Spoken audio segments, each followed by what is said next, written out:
1558 उड़ीसा का पुरी इलाका मुगल सेना जगन्नाथ मंदिर को तोड़ने के इरादे से आगे बढ़ रही थी। घोड़े सर पर दौड़ रहे थे, तलवारें चमक रही थीं, लेकिन जैसे ही सेना मुख्य गर्भगृह की ओर बढ़ी, एक अजीब सा तूफान उठा। सूरज की रोशनी अचानक गायब हो गई और चारों ओर अंधकार छा गया। फिर सैनिकों ने देखा कि मंदिर के अंदर से तेज रोशनी आ रही है और रोशनी के साथ एक भयानक और डरावनी चीज उनके पास आ रही है।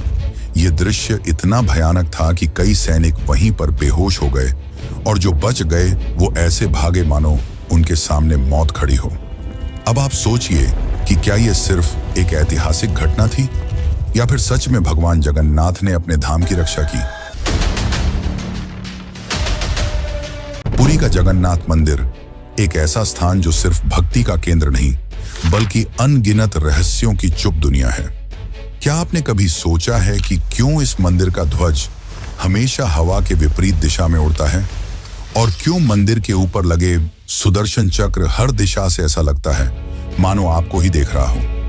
यहाँ तक कि प्रसिद्ध किताब भविष्य मलिका में इस मंदिर को लेकर कलयुग की कई भविष्यवाणियां की गई हैं, जो कि सारी की सारी सच हुई हैं। इनमें सबसे प्रसिद्ध है कोविड-19 यानी कि कोरोना की घटना। इस किताब में लिखा गया था कि जब मंदिर का सबसे पुराना पेड़ गिर जाएगा तब एक भयानक महामारी आएगी, और यह पूरी तरह सच भी हुई। यह सिर्फ एक घटना नहीं, ऐसी और भी कई घटनाएं हैं जो सच हुई हैं और सारी आपको चौंका देंगी। इस मंदिर के अंदर ऐसे और भी कई अनसुने और खतरनाक रहस्य छुपे हुए हैं जो आपके होश उड़ा देंगे। और सबसे बड़ा रहस्य है ब्रह्म पदार्थ का, यानी कि श्री कृष्ण का दिल। माना जाता है कि इस मंदिर में श्री कृष्ण का दिल आज भी मौजूद है, जिसे हर 12 साल में पुरानी मूर्ति से निकालकर नई मूर्ति में डाला जाता है, और यह प्रक्रिया काफी महत्वपूर्ण है। इस दौरान अगर कोई श्री कृष्ण के दिल को देख ले तो वह तुरंत मर जाता है, जिसकी कई घटनाएं हमारे सामने आती हैं। पिछले 800 सालों से इस मंदिर का ध्वज हर रोज बदला जाता है और कहा जाता है कि अगर इसे एक भी दिन न बदला गया तो मंदिर को 18 सालों के लिए बंद करना होगा। और जब अंग्रेज आए तो उन्होंने इस प्रक्रिया को अंधविश्वास बताकर रोकने की कोशिश की, लेकिन फिर उनके साथ जो हुआ वो जानकर आप चौंक जाएंगे। इस मंदिर के मुख्य प्रवेश द्वार में 22 सीढ़ियां हैं जिन्हें पार करना होता है, लेकिन इनमें से तीसरी सीढ़ी पर पैर रखना सख्त मना है। पर आखिर ऐसा क्यों है और क्या होगा यदि आपने तीसरी सीढ़ी पर पैर रख दिया? फिर आती है मंदिर की रसोई, जहां 7 बर्तनों में एक साथ प्रसाद पकता है। पर नीचे की आंच से ऊपर वाला बर्तन पहले कैसे पक जाता है? क्या मंदिर की रसोई विज्ञान के नियमों को भी चुनौती देती है? ऐसे ही और भी न जाने कितने चौंकाने वाले रहस्य।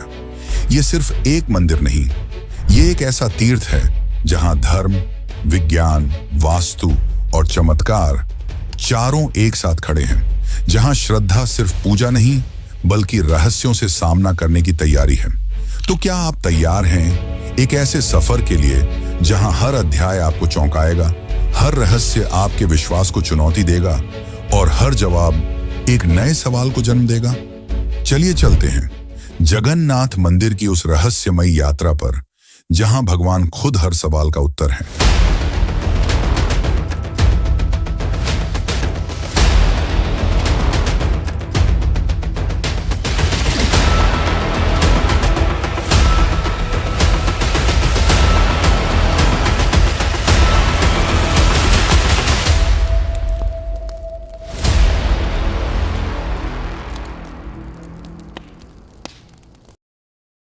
जून 2015 रात को घड़ी में 12 बजते ही पूरे पुरी शहर की बिजली काट दी गई। ये कोई साधारण बिजली कटौती नहीं थी। इस बिजली कटौती का कारण था मंदिर के गर्भगृह में चल रही विचित्र घटना। मंदिर के मुख्य पुजारी इस अंधेरी रात में अपनी आंखों पर पट्टी बांधे और हाथ में एक मोटा दस्ताना पहने हुए अपने हाथों पर एक दिव्य पदार्थ लेकर भगवान की मूर्ति की ओर बढ़ रहे थे। ये कुछ और नहीं, श्री कृष्ण का दिल था, जिसे ब्रह्म पदार्थ भी कहा जाता है। ठीक 12 साल बाद यह प्रक्रिया आज मंदिर में फिर दोहराई जा रही थी, जहां भगवान जगन्नाथ की पुरानी मूर्ति से उनके दिल को निकालकर नई मूर्ति में लगाया जाता है। ये होता है भगवान के शरीर को बदलने का, लेकिन आत्मा को यथावत रखने का अनुष्ठान। माना जाता है कि यह मंदिर दुनिया का एकमात्र मंदिर है जहां भगवान आज भी जीवित रूप में बसते हैं, और जब उनका शरीर पुराना हो जाता है तो ठीक उसी तरह नया शरीर दिया जाता है जैसे कोई आत्मा नया जन्म लेती है। कहते हैं इस ब्रह्म तत्व को आज तक किसी ने नहीं देखा, और जिसने भी देखने की कोशिश की वो जिंदा नहीं बचा। नवकलेवर की रात जब पुरानी मूर्तियों से ब्रह्म तत्व निकालकर नई मूर्तियों में डाला जाता है, पुरी में कर्फ्यू जैसा माहौल बना दिया जाता है। पूरे शहर की बिजली काट दी जाती है, मंदिर को घोर अंधेरे में बंद कर दिया जाता है। मंदिर के अंदर होते हैं सिर्फ विशुद्ध ब्राह्मण, जिनका खानदान सदियों से यही कार्य करता आया है। उनकी आंखों पर पट्टी बांधी जाती है और हाथों पर मोटे दस्ताने पहनाए जाते हैं, ताकि वे ना देख सकें और ना ही महसूस कर सकें कि ब्रह्म पदार्थ है क्या। जब यह प्रक्रिया होती है तब मंदिर की सुरक्षा सीआरपीएफ के जवान करते हैं, और किसी भी व्यक्ति का मंदिर के अंदर जाना सख्त मना होता है।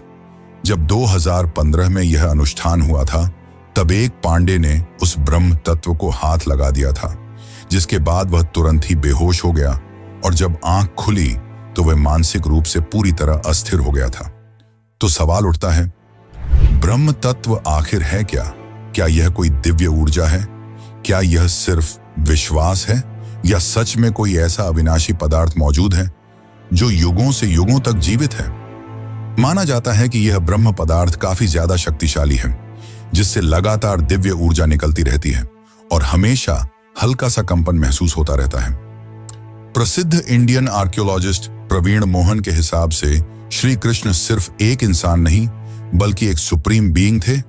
उनके मुताबिक ब्रह्म पदार्थ, जिसे कृष्ण का दिल भी कहा जाता है, वह असल में एक आर्क रिएक्टर है, यानी कि एक ऐसा डिवाइस जो भयंकर स्तर की ऊर्जा उत्पन्न करता है। उन्होंने यह तक बताया कि क्यों जगन्नाथ की मूर्तियों को लकड़ी से बनाया जाता है। उनके अनुसार लकड़ी बिजली को कंडक्ट नहीं करती, जिस कारण वह ब्रह्म पदार्थ से निकलने वाली इलेक्ट्रोमैग्नेटिक एनर्जी को रोक लेती है।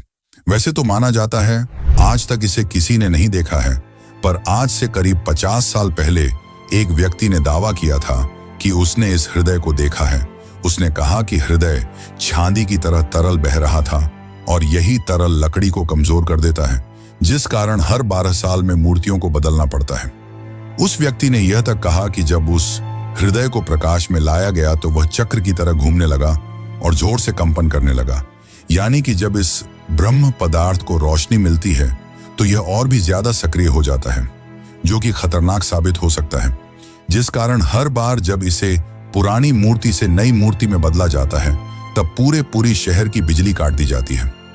विज्ञान के लिए आज भी यह एक चौंकाने वाला रहस्य है जिसे कोई समझ नहीं पाया, लेकिन भक्तों के लिए यह उनके श्री कृष्ण हैं, उनका दिल है, जिस कारण हर दिन लाखों की तादाद में भक्त भगवान जगन्नाथ के दर्शन करने आते हैं। वैसे क्या आपको पता है कि जब श्री कृष्ण की मृत्यु हुई तब पांडवों ने उनके शरीर को जला दिया था, पर फिर कैसे उनका हृदय बच गया और वह पुरी तक कैसे पहुंचा? और इस भव्य मंदिर की रचना किसने की? आखिर कौन था जिसने बड़ी ही चमत्कारी तरीके से भगवान जगन्नाथ की मूर्ति बनाई? तो चलिए जानते हैं अब इस रहस्यमयी और रोचक घटना को, जो आपको इंटरनेट और किताबों में नहीं देखने को मिलेगी। लेकिन उससे पहले अगर आपको वीडियो अच्छी लग रही है तो इसे लाइक करके कमेंट में जय जगन्नाथ जरूर लिखें। आज से करीब 5000 साल पहले महाभारत युद्ध के पश्चात चारों तरफ केवल लाशें ही पड़ी थीं। लाखों पड़े शव और कौरवों के विनाश ने सबको झकझोर दिया। कौरवों की माता गांधारी ने इस विनाश का कारण श्री कृष्ण को बताया। उनके हिसाब से अगर श्री कृष्ण चाहते तो यह युद्ध होता ही नहीं, पर उन्होंने ऐसा नहीं किया, जिसके कारण क्रोधित होकर गांधारी ने कृष्ण को श्राप दिया, गिना, जिस प्रकार मेरे वंश का विनाश हुआ है ठीक उसी प्रकार तुम्हारे भी वंश का विनाश हो जाएगा। इस श्राप के 36 साल बाद जब एक दिन श्री कृष्ण जंगल में विश्राम कर रहे थे, तब एक शिकारी ने उन्हें हिरण समझकर उन पर तीर चला दी, और जैसे ही तीर श्री कृष्ण के पैरों पर जाके लगी, उन्होंने इस लोक को छोड़ दिया और मृत्यु को स्वीकार किया। और माना जाता है कि उनके मृत्यु के साथ ही पूरी द्वारका नगरी पानी में समा गई, जिससे उनका पूरा वंश समाप्त हो गया। माना जाता है कि जब शिकारी ने उन्हें गलती से मारा तो उसे बहुत पछतावा हुआ और उसने श्री कृष्ण से माफी मांगी, पर श्री कृष्ण ने बताया कि ये मेरे ही कर्मों का फल है। उन्होंने समझाते हुए कहा कि पिछले जन्म में तुम महान वानर राजा बाली थे, जिसे मैंने ही राम अवतार में छल से मार दिया था, और उसी कारण आज तुम मेरे मृत्यु का कारण बने। माना जाता है कि जब श्री कृष्ण की मृत्यु की खबर पांडवों को मिली तो उन्होंने पूरे रीति रिवाज से श्री कृष्ण का अंतिम संस्कार किया, और जब उनके शरीर को जलाया गया तो उनका पूरा शरीर पंचतत्वों में विलीन हो गया, परंतु उनका हृदय बच गया और जलने की बजाय और भी अधिक ऊर्जा से धड़कने लगा। इसी हृदय को बाद में ब्रह्म पदार्थ कहा गया। अर्जुन ने इस हृदय को लकड़ी के मंच पर रखकर नदी में बहा दिया। काफी लंबे समय तक बहने के बाद यह ब्रह्म पदार्थ उड़ीसा के समुद्र तट पर पहुंचा। उस समय उस तट पर सबरा जनजाति समुदाय के लोग रहा करते थे। उस जनजाति के मुखिया विश्ववसु ने जब इस ब्रह्म पदार्थ को देखा तो वे इसकी ऊर्जा और दिव्य प्रकाश से प्रभावित हो गए।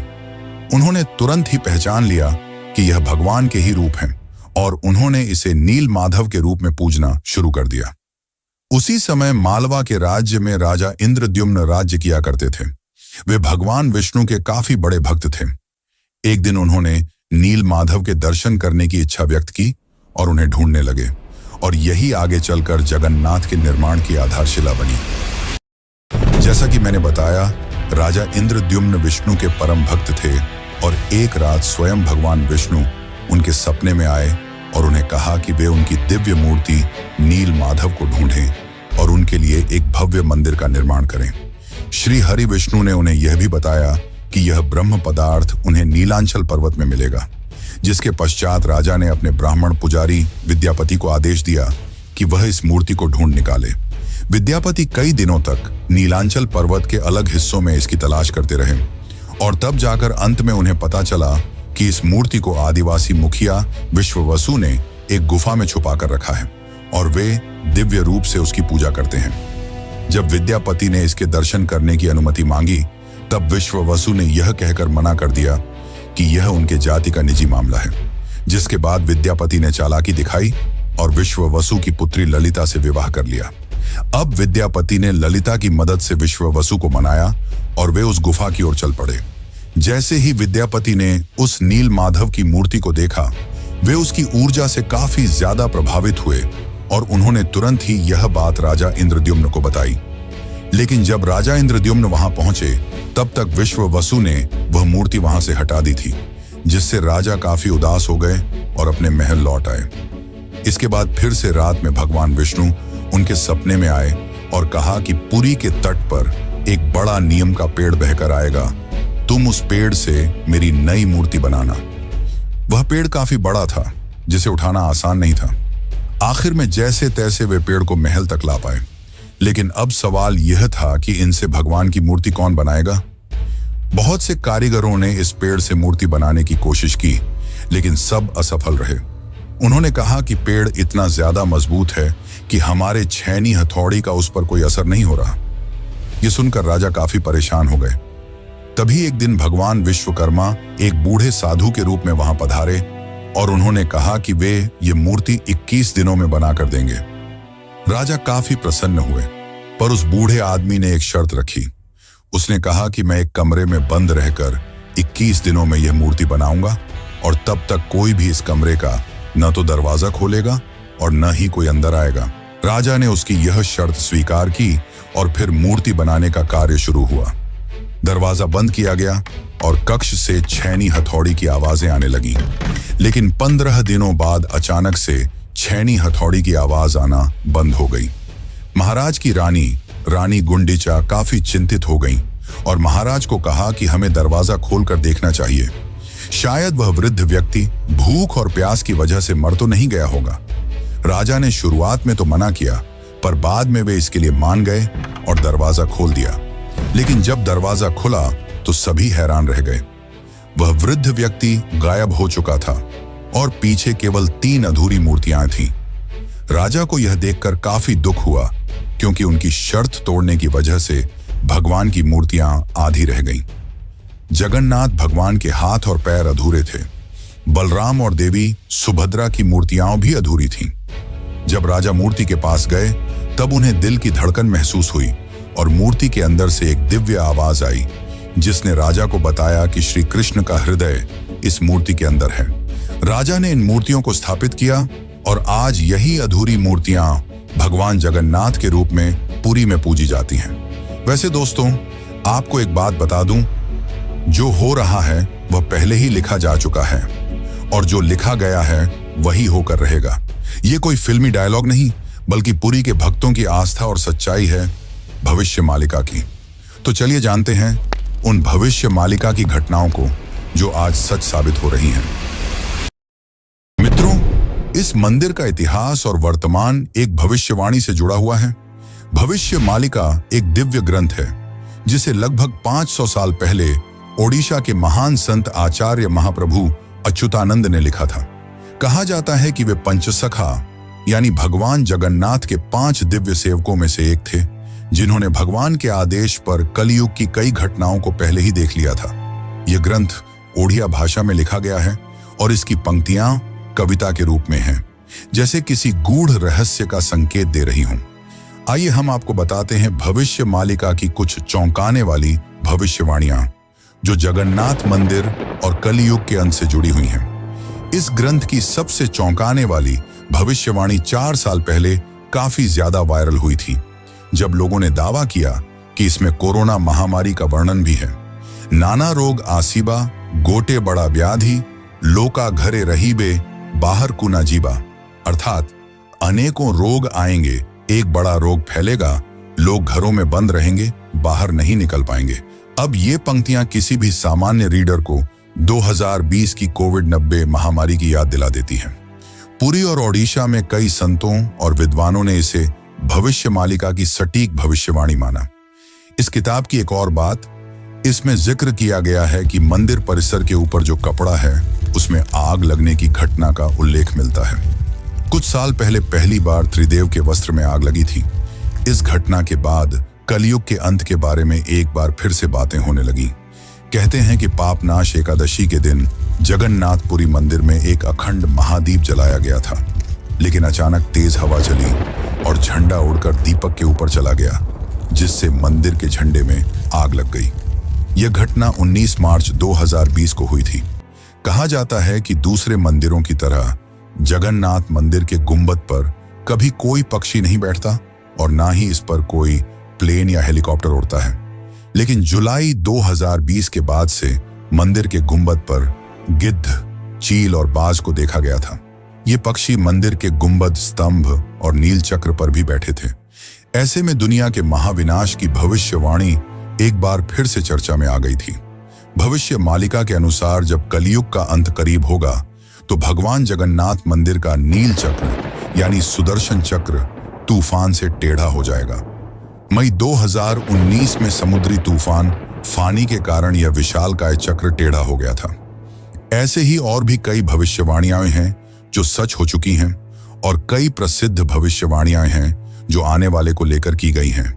3 रथ यात्राएं एक साथ रुकेंगी, नदियां उल्टी दिशा में बहेंगी, ब्रह्म तत्व मंदिर से गायब हो जाएगा और फिर में अंत में आएंगे भगवान के आखिरी अवतार कल की। अब दोस्तों, आप ही सोचिए कि क्या यह महज संयोग है या सच में आचार्य अच्युतानंद को भविष्यदर्शी शक्तियां प्राप्त थीं। अगर उन्होंने आज से सैकड़ों साल पहले ऐसी बातें लिख दी जो अब सच हो रही हैं, तो क्या हमें उनकी बाकी भविष्यवाणियों को भी गंभीरता से लेना चाहिए? भविष्य मालिका कोई साधारण ग्रंथ नहीं, बल्कि वो कायनात का रोड मैप है जिसे बस समझने की जरूरत है। वैसे आपकी जानकारी के लिए बता दूं कि सन 1558 में मुगल सेना ने मंदिर को तोड़ने की कोशिश की। फिर उनके साथ जो हुआ वो चौंकाने वाला था और इस घटना को पहले ही भविष्य मालिका में लिख दिया गया था। और साथ ही भविष्य मालिका में अंग्रेजों को लेकर भी यह कहा गया था कि गोरे आएंगे और मंदिर को बंद कराने की कोशिश करेंगे। तो चलिए अब जानते हैं कि जब मुगल सेना ने मंदिर पर आक्रमण किया तो क्या हुआ और कैसे ब्रिटिशर्स ने भक्तों की श्रद्धा को अंधविश्वास बताकर मंदिर को बंद करने की कोशिश की। लेकिन उससे पहले चैनल को सब्सक्राइब जरूर कर लें। यह आपके लिए तो फ्री है, पर इससे हमारी काफी मदद हो जाती है। सन 1558 उड़ीसा के पूरी इलाके में घना अंधकार छाया हुआ था, पर वो अंधकार आसमान में नहीं, लोगों के मन में था। क्योंकि इस बार कोई साधारण लुटेरा नहीं, मुगल सेना खुद मंदिर को गिराने के इरादे से आ रही थी। कला पहाड़ नाम का अफगान जनरल, जो तब बंगाल का गवर्नर था, उसकी क्रूरता इतनी बदनाम थी कि उसका नाम सुनकर ही लोग कांप उठते थे। कहा जाता है कि वो सनातन धर्म और मंदिरों से विशेष नफरत रखता था। उस दिन उसकी फौज पूरी ताकत के साथ पुरी की ओर बढ़ी। घोड़े सर पर दौड़ रहे थे, तलवारें लहराई जा रही थीं और मंदिर की शांति में एक भयंकर आंधी की आहट आने लगी। जैसे ही सैनिक मुख्य गर्भगृह की ओर बढ़े, अचानक मौसम बदल गया। तेज हवाएं चलने लगीं, आकाश काला पड़ गया, सूरज की रोशनी एकदम गायब हो गई और मंदिर के चारों ओर एक रहस्यमयी घना अंधेरा छा गया। मंदिर के भीतर से एक चमकती हुई रोशनी निकली, जो किसी इंसान की नहीं थी। ये रोशनी जैसे ही बाहर आई, पूरा मैदान एकाएक शांत हो गया। सैनिकों में अफरा तफरी मच गई, कुछ बेहोश हो गए, कुछ उल्टा भागने लगे। बिना एक भी तलवार चले कला पहाड़ की पूरी फौज पीछे हट गई। आज भी पुरी की लोक कथाओं में यह कथा सुनाई जाती है कि जब भगवान की मर्यादा पर वार होता है तो वो खुद प्रकट होकर अपने धाम की रक्षा करते हैं। अब दूसरी घटना की बात करते हैं, जो है अंग्रेजों का विरोध और रथ यात्रा का संघर्ष। जब 1803 में अंग्रेजों ने पुरी पर कब्जा किया, तब उन्होंने कई प्राचीन मंदिरों की संपत्तियों और अधिकारों को छीन लिया। लेकिन पुरी का श्री जगन्नाथ मंदिर एक ऐसा स्थान बना जहां जनता ने कभी भी नियंत्रण नहीं छोड़ा। ब्रिटिश अधिकारियों को मंदिर की अलौकिक घटनाएं और भक्तों की श्रद्धा समझ नहीं आती थी, इसीलिए उन्होंने इन्हें सुपरस्टिशन कहकर मजाक बनाना शुरू कर दिया। सन 1805 में ब्रिटिश कलेक्टर मिस्टर हंटर ने पुरी मंदिर के रिचुअल्स को इरेशनल और बारबैरिक कहा। बात तब और बिगड़ी जब सन 166 में ब्रिटिश प्रशासन ने पुरी की रथ यात्रा को बंद करवाने की साजिश रची। उन्होंने यह तर्क दिया कि रथ यात्रा के दौरान भीड़ अनियंत्रित हो जाती है और यह प्रशासनिक खतरा है। पर यह फैसला पूरे उड़ीसा में जन आंदोलन का कारण बन गया। लाखों लोग सड़कों पर उतर आए, मठों, आचार्यों और गांवों ने खुलकर विरोध किया। रथ यात्रा का रथ निर्माण कार्य लोगों ने खुद शुरू कर दिया, यह कहते हुए कि अगर भगवान नहीं चलेंगे तो हम भी नहीं चलेंगे। इस जनता के दबाव और आक्रोश के चलते ब्रिटिश सरकार को पीछे हटना पड़ा और 1964 में फिर से रथ यात्रा की अनुमति दी गई। इसके बाद अंग्रेजों ने कभी पुरी मंदिर के अंदरूनी मामलों में दखल नहीं दिया। अब चलिए आपको बताते हैं जगन्नाथ की तीसरी सीढ़ी का रहस्य, जिसे यमलोक का द्वार भी कहा जाता है। वैसे तो इस मंदिर में 22 सीढ़ियां हैं, पर सबसे खास है तीसरी सीढ़ी, क्योंकि इसमें पैर रखना उचित नहीं माना जाता। धार्मिक कथाओं के अनुसार इस तीसरी सीढ़ी को यमशिला कहा जाता है और कहा जाता है कि जो भी मनुष्य इस तीसरी सीढ़ी पर पैर रखता है, उसके पुण्य शून्य हो जाते हैं और उसे यमलोक जाना पड़ता है। दरअसल एक बार यमराज जी भगवान जगन्नाथ के पास पहुंचे और उनसे कहा कि भगवान, भक्त जैसे ही आपके दर्शन करते हैं उनके सारे पाप मिट जाते हैं, और अगर ऐसा ही चलता रहा तो सभी व्यक्ति जगन्नाथपुरी के दर्शन करके पापों से मुक्त हो जाएंगे, जिससे यमलोक में कोई नहीं आएगा। तब भगवान जगन्नाथ ने कहा कि तुम इस मंदिर की तीसरी सीढ़ी पर अपना स्थान ग्रहण कर लो, और जो भी इस मंदिर की तीसरी सीढ़ी पर पैर रखेगा उसके पुण्य शून्य हो जाएंगे और उसे यमलोक जाना पड़ेगा। और तभी से इस सीढ़ी को यमशिला कहा जाता है, क्योंकि इसमें यम का वास है। अब अगर हम पुरी मंदिर के ऊपर लगे सुदर्शन चक्र की बात करें, तो देखने वालों ने यह दावा किया है कि इस सुदर्शन चक्र को आप मंदिर के किसी भी कोने से देखोगे तो ऐसा लगेगा मानो आपको ही देख रहा हो। मतलब इससे जिस भी दिशा से देखो यह सामने की ओर ही दिखता है।